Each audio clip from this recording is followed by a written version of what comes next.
اس لیے میں لوگوں سے کہتا ہوں بھائی سیدھا سیدھا الحمد سے لے کے والناس تک جو قرآن کی بیسک تعلیمات ہیں نا ان کو فالو کرنا شروع کر دو. کل ہم نے رات کو غامدی صاحب کا کوئی کلپ سنا, اتنی موٹی بات کو اتنا پیچیدہ کر کے ایکچولی کر کے یوں کر کے وہ پورا ایک کچمبڑی نکال دیا اس کا. کتنی کنفیوژن پیدا کر رہے ہو یار آپ لوگوں کے دلوں میں اسلام کی بیسک چیزوں کے بارے میں. ہر چیز میں آپ نے گھمایا ہوا ہے باتوں کو. ایک منکرین حدیث آئے, پرویزی فرقہ ہے نا جو حدیث کے منکر ہیں, وہ حدیث کو نہیں مانتے, کہتے ہیں قرآن ہے حدیث ہے ہی نہیں. حالانکہ جو قرآن کو مانتا ہے اس کو حدیث کو ماننا پڑے گا. قرآن ہی حدیث کو فالو کرنے کا حکم دے رہا ہے, لیکن ان کو کچھ زیادہ فنڈر وہی پیناڈول کی تحقیق کی ہوگی انہوں نے. تو مجھے کہنے لگے حدیث کچھ نہیں. میں نے کہا بھائی اگر حدیث کو بیچ سے نکال دو گے تو قرآن میں تو نماز کا حکم ہے, طریقہ نماز کا قرآن نے بیان نہیں کیا, تو پھر نماز پڑھنے کا طریقہ آپ بتاؤ قرآن میں کیا ہے. وہ کہہ رہے ہیں یہ جو نماز آپ لوگوں نے فرض کی ہوئی ہے نا, اب یہ پیناڈول کی تحقیق جب ایک عام آدمی کرے گا نا تو اس کی پھر ریسرچ یہ ہوگی, اس طرح کی ایسی باتیں کرے گا کیونکہ بیس ہی نہیں ہے کوئی علم کی. میں اگر میڈیکل سائنس کی کتابیں براہ راست پڑھنا شروع کر دوں تو میں ڈاکٹر نہیں بن جاؤں گا, میں میڈیکل سائنس کا بیڑا غرق کر دوں گا. ایک پروسیس کے تحت گزر کے انسان اس قابل بنتا ہے کہ وہ ان کتابوں کو سمجھ سکے. تو وہ مجھے کہنے لگے کہ یہ جو وضو کا طریقہ بیان, یہ جو نماز ہے نا, یہ اصل میں یہ نہیں ہے جو یہ مولوی لوگ کر رہے ہیں. مولویوں نے اپنی دکانیں چلانے کے لیے مسجدوں میں لوگوں کو جمع کیا ہوا ہے. اصل میں 5 ٹائم گیدرنگ ہے ایک فلاحی ریاست کے قیام کے لیے. 5 ٹائم گیدرنگ ہے تاکہ 5 وقت مسلمان جمع ہوں اور ایک فلاحی ریاست کے قیام کی میٹنگ ہو. میں نے کہا بہت زبردست پیناڈول کے بارے میں آپ کی تحقیق ہے بھائی. تو میں نے کہا اچھا یہ 5 ٹائم اگر کہہ رہے حج ہے ایک سالانہ اجلاس اور نماز ہے ایک یعنی جو محلے کی سطح پہ جو کانفرنس ہوگی نا 5 ٹائم جس میں سب ڈسکشن کریں گے بیمار پرسی اور یہ سب چیزیں تاکہ ایک فلاحی ریاست وجود میں آئے. میں نے کہا اچھا پھر اس سے پہلے وضو کا حکم کیوں ہے, وضو کا حکم کیوں ہے کہ پہلے وضو کرو. تو ریاست جب 5 ٹائم میٹنگ کے لیے ویسے ہی آگے بیٹھ جاؤ بھائی. اگر کوئی پہلے سے ہی صاف ستھرا ہے تو کیا ضرورت ہے وضو کر, آپ دفتر وضو کر کے جاتے ہو یا ویسے جتنی گیدرنگ ہوتی ہے کہ وضو کر کے جاتے ہو. تو کہہ رہے یہاں وضو کا مطلب سمجھیں. ترقی کریں گے مسلمان اس صلاحیتوں کو تو کس چیز میں, ابے تجھے تو ابھی آگے جانے کا ٹائم ہے. جو مسائل حل ہو چکے ہیں ان کو چھوڑ دو. یہ رفع الیدین کے مسئلے, آمین کے مسئلے حل ہو چکے ہیں, رائے قائم ہو چکی ہے. کسی ایک کو فالو کرو, دوسری پہ طنز نہ کرو, آگے چلو, کچھ اور بھی کرنا ہے آگے جا کے. فقہا نے یہی تو کیا ہے, 1200-1300 سال پہلے ان مسائل میں بحث مباحثہ کر کے کتابوں میں لکھ دیا دوسرے کے احترام کے ساتھ. امت نے اسی کو فالو کیا اور کہا کہ اب انہی کی تقلید کرنی ہے, نئی تحقیق مارکیٹ میں لانے کی اجازت نہیں ہے. جو کہہ رہے ہیں نا میں محقق ہوں, میں کسی کی تقلید نہیں کرتا, سمجھ لو امت کا بیڑا غرق کر رہا ہے. یہ نئی تحقیق لائے گا مارکیٹ میں اور اپنا مقلد بنائے گا لوگوں کو. کچھ باتیں نعرے بڑے خوبصورت ہوتے ہیں لیکن ان کا انجام بہت خطرناک ہوتا ہے. تحقیق ہو چکی ہے تو یہ اندھی تقلید تھوڑی ہے. کسی تحقیق شدہ بات کو فالو کرنا جو پہلے ہو چکی ہے ریسرچ, اس کو فالو کرنا یہ اندھی تقلید تھوڑی ہے. یہ تو وہ تقلید ہے جس کا قرآن و سنت نے حکم دیا ہے. اندھی تقلید تو وہ ہوتی ہے جو یہود وہ جو مشرکین اپنے باپ دادا کی کیا کرتے تھے, جن کی کوئی ریسرچ نہیں تھی, بیان ہی بتوں کی پوجا کرنا انہوں نے شروع کر دی. اس تقلید کو لگایا جا رہا ہے کس پر, مجتہدین کی تقلید پر. تو وہ مجھے کہنے, میں نے کہا اچھا یہ جو آپ نے کہا ارشاد فرمایا کہ یہ جو کیا نام ہے وضو کر کے, میں نے کہا وضو کا پھر کیا مطلب. کہہ رہے ہیں اصل میں ایکچولی وضو کا مطلب ہوتا ہے کہ اپنے آپ کو اس میٹنگ سے پہلے, وضو کا مطلب دھونا ہے نا, تو اپنے آپ کو باطنی امراض سے پاک کر کے اس میٹنگ میں شرکت کرنا. یعنی آپ نیٹ کلین, اندرونی اعتبار سے نیٹ کلین ہو جائیں آپ, تاکہ اس میٹنگ میں آپ قوم کے مفاد اور محلے کے مفاد میں سوچیں, آپ اپنے ذاتی مفاد کو سامنے نہ رکھیں. اور جس بندے نے مجھ سے یہ بحث کی نا اس کے ساتھ 2 عربی دان بھی تھے جن کے لباس ارموں جیسے اور عربی فرفر بول رہے تھے, وہ اتنے پڑھے لکھے. پھینکنے پر تحقیق ہو رہی ہے نا, تو یعنی پڑھے لکھے کی بات کر رہا ہوں جس کی کھوپڑی نہیں چل رہی. اور اس نے ان 2 لڑکوں کو بیوقوف بنایا جو عربی فرفر جانتے تھے, مدرسے سے فارغ تھے وہ. میں حیران ہو رہا تھا یار تم دینی مدرسے سے پڑھ کے بھی تمہارا یہ حال ہے. لیکن وہی ہے کہ کھوپڑی, علم سب ایک جیسا حاصل کرتے ہیں, کھوپڑی سب کو اللہ ایک جیسی ہی نہیں دیتا. علم جو ہے نا سب کے پاس ایک جیسا ہی ہوتا ہے. ڈاکٹر سب ایک ہی علم حاصل کر کے بنتے ہیں, لیکن کوئی ماہر بن جاتا ہے, کوئی وہی ڈاکٹر کہہ رہا ہے پیناڈول کے 10 سال نقصانات ہیں. علم تو اس نے بھی وہی حاصل کیا ہے, اوپر کی کھوپڑی تھوڑی سی مسئلہ ہے اس کے ساتھ. 10 سال تک تو بھائی زہر کھانے کے سائڈ افیکٹ میرے خیال ہے نہیں ہوتے. یا تو مر جائے گا یا زندہ رہ جائے گا. زہر کے تو شاید ہو سکتے ہو زخم ہو جاتا ہو. لیکن اگر 10 سال تک کسی چیز کے سائڈ افیکٹ, میری کھوپڑی یہ کہتی ہے تو پھر پوری حیات ہوں گے وہ, اس لیے کہ اس نے ایسا باڈی کو ڈیمیج کیا کہ وہ ٹھیک ہی نہیں ہو سکتی. تو یا تو ہوں گے تھوڑے دن تک یا موت تک, ورنہ نہیں ہوں گے پھر اتنے. تو تھوڑے بہت تو ہر دوا کے سائڈ افیکٹ ہوتے ہیں. خیر یہ ڈاکٹروں کی فیلڈ ہے, میرا بھی پتا چلا, ہم بھی پیناڈول پہ ایک ریسرچ لے کر آ رہے ہیں اگلے ہفتے. تو نا تمیز سے نا, جیسے نارمل سب لوگ چل رہے ہو ایسے چلا کرو. دیکھو کلچر کے خلاف شریعت آپ کو نہیں کہتی ہے کہ چلو, کلچر کے خلاف جب چلو جب کلچر کے 100% غلط ہونے پر دلیل قائم ہو چکی ہو. جب تک کلچر کے خلاف 100% دلائل ثابت نہ ہو تو پھر کلچر کو فالو کرنے میں کوئی حرج نہیں ہے. اگر کلچر 100% غلط نہیں ہے, بعض لوگوں کو ایک خام خواہ میں پبلک کے خلاف چلنے کا, کلچر کے خلاف چلنے کا, خاندان کی رسم و رواج کے خلاف چلنے کا بھی ایک کوئی بیماری ہو جاتی ہے کہ جو خاندان کہہ رہا ہے ہم نے اس کے اگینسٹ ہی جانا ہے. تو کیوں جانا ہے اگینسٹ بھائی, جو رواج ہے اسی کو فالو کر لو. ہاں اگر وہ رواج غلط ہو, اس کے نقصانات ہوں, پھر اس کے خلاف انسان کھڑا ہو. تو خیر میں نے ان سے کہا کہ وہ کہنے لگے کہ یہ جو وضو ہے نا, یہ اصل میں اپنے آپ کو اندرونی گندگیوں سے پاک کرنے کا نام ہے, اندرونی گندگیوں سے پاک کرنے, تاکہ اس مجلس میں جب آپ آئیں تو آپ کے دل میں دولت کی محبت, لالچ, ہوس, یہ غیر اخلاقی برائیاں نہ ہوں, یعنی اخلاقی برائیاں جسے کہا جاتا ہے, یہ نہ ہوں, تاکہ آپ محلے کی سطح پہ قوم کے وسیع تر مفاد پہ آپ کام کر سکو. میں نے کہا اچھا بھائی, میں نے کہا اچھا مجھے یہ بتاؤ, پھر یہ جو قرآن کہہ رہا ہے فاغسلوا وجوہکم وایدیکم الی المرافق, ہاتھ اپنے دھو کوہنیوں تک ہے بھائی, پاؤں دھو ٹخنوں تک, تو اپنے آپ کو کیا کوہنیوں تک اخلاقی برائیوں سے پاک کرنا ہے؟ جب یہاں تک انسان نے اخلاقی برائیوں سے اپنے آپ کو پاک کر لیا تو ادھر تک پہنچنے میں کتنا ٹائم لگتا ہے کیا ادھر تک پہنچنے میں بھائی اخلاقی لحاظ سے جب پاک کرنا ہے تو پاؤں کو ٹخنوں تک, کیوں, پاؤں کو سر کے بال تک اور سر کے بال کو پاؤں تک ہونا, پوری باڈی اخلاقی برائیوں سے پاک ہونی چاہیے. خیر وہ پھر دائیں بائیں کلابازیاں کھانے لگے نا, پھر پتہ نہیں کیا پھینکی ہوگی مجھے, ہم بھی ایک حد تک برداشت کرتے ہیں نا, انسان ہے. اب یہ تھوڑی کہ پھینکتا جا رہا ہے اگلا پھینکتا جا رہا ہے, ہم اس کو سنتے رہے, ہمیں بھی مجھے نہیں پتا پھر کیا ہوا, اس کہانی کا انجام کیا ہوا اس واقعے کا.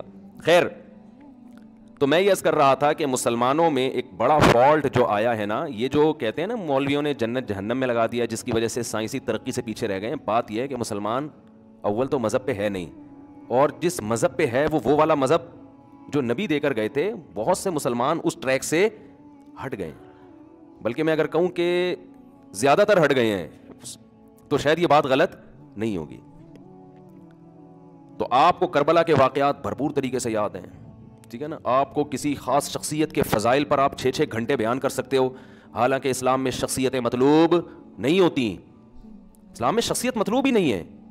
کسی شخصیت کی محبت دل میں بٹھانے کے لیے اس کی سیرت پر بیان کیا جا سکتا ہے, جیسے لوگ کرتے ہیں صحابہ کی فضیلت پر, اہل بیت کی فضیلت پر. تو جتنا یہ اہم ٹاپک ہے اس کو اتنی ہی حیثیت دینی چاہیے. یہ اس کائنات کی پیدائش کا مقصد نہیں ہے, پیدائش کا مقصد یہ ہے لیبلوکم ایکم احسن عملا, اللہ دیکھنا چاہتا ہے تم میں اچھا عمل کون کرتا ہے. تو فوکس کس کو کرنا ہے, بولو نا بھائی, عمل کو. اللہ نے ہمیں جو پیدا کیا وہ اس لیے نہیں کسی خاص بزرگ کی محبت ہمارے دل میں پیدا ہو جائے, بس یہ مقصد کائنات ہے. یا اللہ نے ہمیں جو پیدا کیا تو اس لیے پیدا کیا کہ تمہیں کربلا کی ہسٹری کے بارے میں A to Z سب پتہ چل جائے, اور پتہ چل جائے کون غلط تھا اور کون صحیح تھا, تاکہ جو غلط تھا اس کو لعنت اللہ علیہ کہو, جو صحیح تھا اس کو رحمت اللہ علیہ کہو. یہ اس کائنات کا حاصل نہیں ہے, یہ تو واقعات ہیں جن میں تحقیقات ہوتی ہیں کون صحیح کون غلط. تو بس ٹھیک ہے, کچھ تھوڑا سا حصہ ہسٹری کو انسان دے دے. اس کی مثال ایسے ہے جیسے آپ ایگزامینیشن ہال میں بیٹھے ہو, آپ کو بٹھایا گیا پیپر حل کرنے کے لیے, فزکس کا پیپر ہے. پیپر کس کا ہے, فزکس کا. جب آپ ایگزامینیشن ہال میں گئے تو آپ کو وہاں نظر آیا پنکھا بھی ہے, اور اگر اے سی خراب ہو جائے تو پنکھا بھی ہے اور اے سی بھی ہے, اور وہاں پر جو ایگزامینر ہے وہ بھی ہے, اور اس طرح کی چند چیزیں آپ کو نظر آئیں. تو آپ اب انہی میں الجھ کے رہ گئے. اب پیپر سامنے رکھ کے حل کرنے کے بجائے آپ رپورٹ تیار کر رہے ہو کہ اس کمرے کا پنکھا ٹھیک نہیں ہے, اس کمرے کا پنکھا بولو ٹھیک. اگر اس کمرے میں ایئر کنڈیشن فلاں کمپنی کا ہوتا, فلاں کا نہ ہوتا تو یہ زیادہ اچھا ہوتا. اس کا جو ایگزامینر ہے اس کی شکل اچھی مجھے بالکل بھی پسند نہیں آئی. ٹھیک ہے, تو ٹھیک ہے, یہ بھی رپورٹ ہے. لیکن جب ایگزامینیشن ہال سے باہر نکلنے کا ٹائم آئے گا تو ہو سکتا ہے اس کمرے کی جو عمارت والا ہے آپ کی رپورٹ سے فائدہ اٹھائے اور آئندہ اے سی بھی صحیح لگائے, پنکھا بھی صحیح لگائے, امتحان میں نمبر کیا آئے گا, 0. کیونکہ جس کام کے لیے بٹھایا گیا تھا آپ نے اس کو فوکس نہیں کیا. آج بھی امت مسلمہ کو جس کام کے لیے بھیجا گیا تھا امت کا اصل ہدف وہ کام نہیں ہے. تاریخی واقعات میں لعنت اللہ فلاں لعنت اللہ ہے جو ثابت نہیں کرتا, میں اس کو لعنت اللہ نہیں کہتا, میں اس کو لعنت اللہ ثابت کر کے دکھاؤں گا. جو اس کو رحمت اللہ کہتا ہے میں اس کو لعنت اللہ ثابت کر کے دکھاؤں گا. کیا رکھا ہے ان چیزوں میں بھائی؟ کیوں اپنے آپ کو بیکار چیزوں میں ضائع کر رہے ہو؟ کسی نے اہل بیت کی محبت کو مقصود کائنات بنا لیا. اہل بیت سے محبت ہمارے ایمان کا حصہ ہے, ٹھیک ہے, لیکن پیدا اس لیے نہیں کیے گئے ہیں. پیدا تو نبی کی ذات مقصود نہیں ہے, نبی کی ذات مقصود نہیں ہے. نبی کو بتایا گیا ہے کہ ان اتبع الا ما یوحى الی, اے محمد صلی اللہ علیہ وسلم ہم نے آپ کو جو بھیجا تو آپ ان سے کہہ دیجئے کہ میں بھی اسی کو فالو کروں گا جس کا مجھے حکم دیا جا رہا ہے.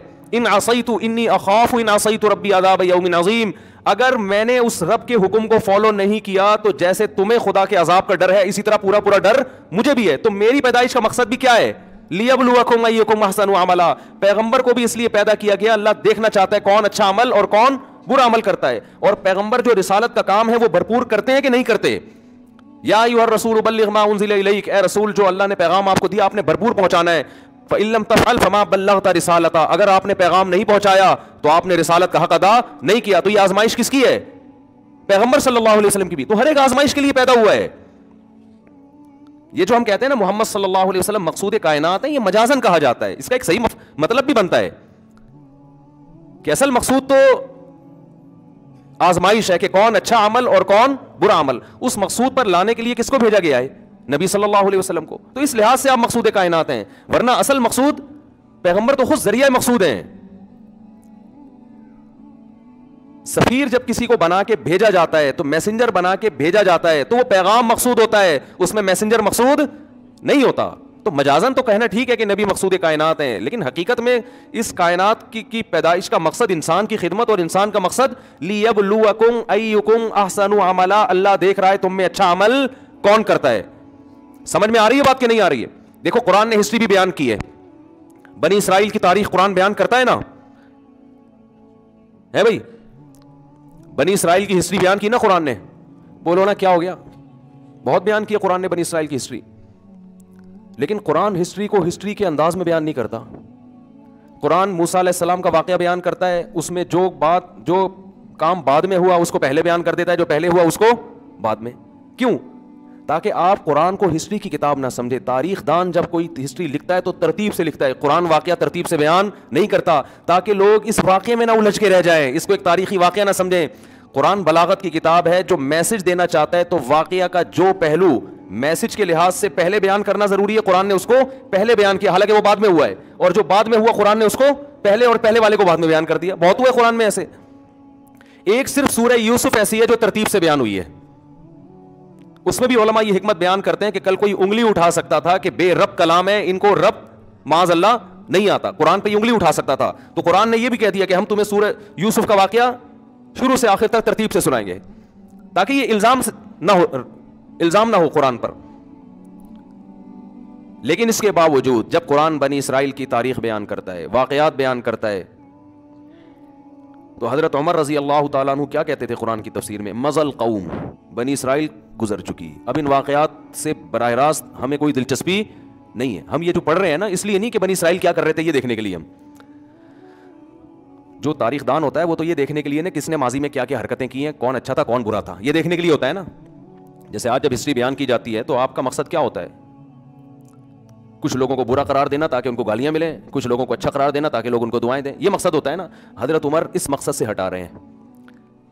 فرماتے تھے جو بنی اسرائیل کے واقعات جب تم قرآن میں پڑھتے ہو, مضل قوم, یہ قوم گزر چکی, ہمیں اب اس سے کوئی لینا دینا نہیں ہے. ہم کیوں پڑھتے ہیں؟ فما یعنا بہذہ الآیات الا انتم, فرمایا ان آیات میں تم مخاطب ہو, بنی اسرائیل مخاطب نہیں ہے. اللہ تمہیں بتا رہے ہیں انہوں نے یہ کیا تو یہ انجام ہوا, تم اگر برا کرو گے تمہارا انجام بھی یہی ہوگا. تو وہ کس کو فوکس کر رہے ہیں؟ عمل کو. سمجھ میں آ رہی ہے بات کہ نہیں آ رہی ہے؟ تو پہلا فالٹ مسلمان میں کیا ہوا؟ عمل اس کی زندگی سے بولو نکل گیا. آپ فیس بک پہ دیکھ لو نا, میں تو کب دیکھتا ہوں ادھر عمل ملے گا آپ کو گورے کا, وہ خلائی سیارہ بھیج رہا ہے خلا میں. آپ فیس بک پہ آپ لوگ بھی دیکھتے ہوں گے, ادھر ایک ناسا کا ادارہ جو ہے نا وہ بھیج رہا ہے, نیچے خطیب کی تقریر ہوگی, پھینک رہا ہوگا, ایک نمبر کا پھینکو ہوگا وہ خطیب.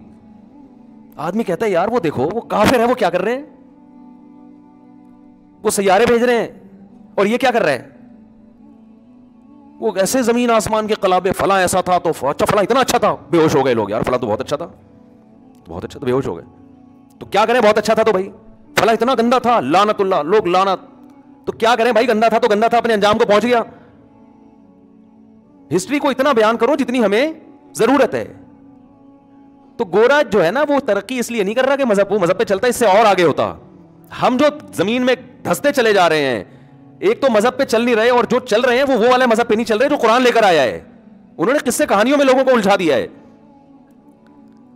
تو پہلا فالٹ مسلمان کا, میرے پاس تو لوگ بہت آتے ہیں یزید کے بارے میں الجھنے کی کوشش کرتے ہیں, میں کہتا ہوں معاف کر دے بھائی, جا یار تو یہاں سے, ہمیں 4 شادیاں تو پوری ہونے تو پہلے, اور غم میں زمانے میں ہم تو پاگل ہیں تمہاری طرح ان مسائل میں بیٹھ کے اپنے ٹائم ضائع کریں. یزید جائے, ہمیں کیا لینا دینا اس سے. حجاج بن یوسف, ایک صاحب نے کہا آپ کو پتا ہے حجاج بن یوسف بہت نیک آدمی تھا, پیناڈول کے کتنے, میں نے کہا سنا تو یہی ہے کہ ظالم تھا. کہہ رہے نہیں, تحقیق ہے, میں نے کتاب لکھی ہے, پڑھ لیں آپ. میں نے کہا نہیں بھائی میرے پاس ٹائم نہیں. میں اگر حجاج بن یوسف, دیکھو غلط نالج حاصل کرنے کا بھی نقصان ہے, میں اگر حجاج پہ کتاب پڑھوں گا نا کچھ نہ کچھ مجھے بھی کچھ نہ کچھ جراثیم پیدا ہوں گے. اگلے جمعے میں تھوڑا سا حجاج پہ لک کچھ آئے گا, یعنی تھوڑا سا وہ لک آئے گا. جب میں کچھ پھینک دوں گا حجاج کے بارے میں رپورٹ, تو پھر کمنٹس آئیں گے نیگیٹو, نہیں بھائی وہ تو بڑا ظالم تھا, آپ نے اس کو نیک کر دیا. پھر میں ان کمنٹس پر, انسان دیکھو یہ جو کہتے ہیں نا ماحول کا اثر ہر ایک پر ہوتا ہے, عقل مند پر بھی بے وقوف پر بھی. عقل مند پر کم ہوتا ہے, بے وقوف پر زیادہ, لیکن ہوتا ہر ایک پر ہے, ہر ایک پر ہے. اس لیے کبھی بھی آپ اپنی طرف ایسی لا یعنی چیزوں کو آنے نہ دیں جو آپ کے زندگی کے رخ کو چینج کر دیں. میں نے کہا میں وہ کتاب پڑھوں گا, پھر مجھے بھی تھوڑی سی تکلیف ہوگی, پھر میں ایک بیان داغ دوں گا, پھر جب بیان داغوں گا تو نیچے لوگوں کے جب نیگیٹو کمنٹس آئیں گے تو مجھے غصہ آئے گا, پھر اگلا بیان پھر ایک داغ دوں گا میں. پبلک پھر بھی ملے گی آپ کو, آپ کہہ سکتے ہیں نہیں پبلک, یہ والی پبلک بھاگنا شروع ہوگی, آہستہ آہستہ حجاج والی پبلک آنا, جن کو ان مسائل میں دلچسپی ہے. پھر میں اپنے مجمع کو دیکھ کر خوش ہوں گا, یار ہزاروں لوگ بیان سننے آتے ہیں میرا, اگر میں غلط بیان کر رہا ہوتا تو اتنے ہزاروں کیوں سن رہے ہوتے, کوئی عقل مند مجھے سمجھانے والا نہیں ملے گا. یہ ہزاروں تمہارے جیسے بے وقوف ہیں, جو کروڑوں بھاگ گئے ہیں, جو سننے والے تھے ان کی فکر کرو. تو یہ خطیب لوگ اپنے مجمع کو دیکھ کر خوش ہو رہے ہوتے ہیں کہ اتنا بڑا مجمع, یہ نہیں دیکھ رہے کہ تمہارے جیسے پاگل ہیں یہ اتنے بڑا, آپ کو نہیں کہہ رہا میں, ہر مجمع اس قابل تھوڑی ہوتا ہے. دیکھو میرے تفسیر کے لیکچر کے ویور سب سے کم ہیں. میں جو تفسیر کا لیکچر ہوتا ہے نا میرا, پیر منگل بدھ کو اپلوڈ ہوتا ہے, مفتی طارق مسعود اسپیچ, حالانکہ سب سے زیادہ محنت میری اس میں ہوتی ہے, سمجھ رہے ہیں نا, اس لیکچر کو ڈیلیور کرنے میں سب سے زیادہ میری کھوپڑی استعمال ہوتی ہے. علم اس میں جو ٹوٹا پھوٹا اللہ نے علم دیا وہ اس میں ظاہر ہوتا ہے, مسائل کا علم, فقہی احکام ہے, پوری قرآن کو حل کرنا, لیکن اس کے ویور, اس کے سننے والے بہت تھوڑے, اس لیے کہ علمی مزاج رکھنے والے لوگ مارکیٹ میں بہت کم ہیں.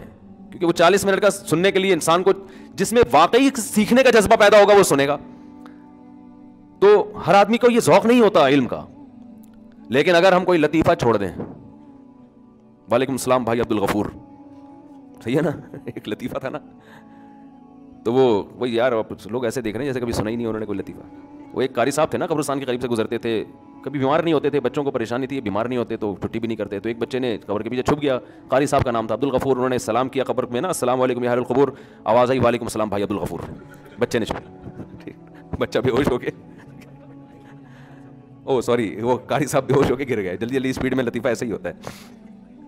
تو یہ مجھے کراچی ایئرپورٹ میں جو سیکیورٹی کے آفیسر ہیں نا, مجھے ملے, میری ملاقات ہوئی ایئرپورٹ میں. سیکیورٹی آفیسر بہت ایک بڑا گریڈ ہوتا ہے. تو وہ مجھے جب میں جا رہا تھا تو ملے, گلے ملے, ارے مفتی صاحب بڑے زبردست. میں نے کہا خیریت, وردی میں, کہہ رہے یار ابھی آپ کا بیان سن رہا تھا. میں نے کہا کون سا؟ انہوں نے بھائی عبد الغفور والا لطیفہ لگا.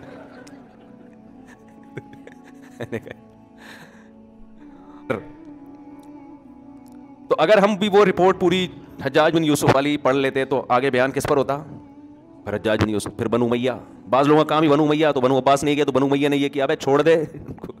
اچھے برے لوگ ہر قوم میں گزرے, بنو امیہ میں کچھ برے تھے کچھ اچھے تھے. جو برے تھے وہ بھی ہر وقت برا کام نہیں کر رہے تھے, انہوں نے بہت سارے اچھے کام بھی کیے, اور جو اچھے تھے انہوں نے بھی کچھ برے بھی کیے ہیں.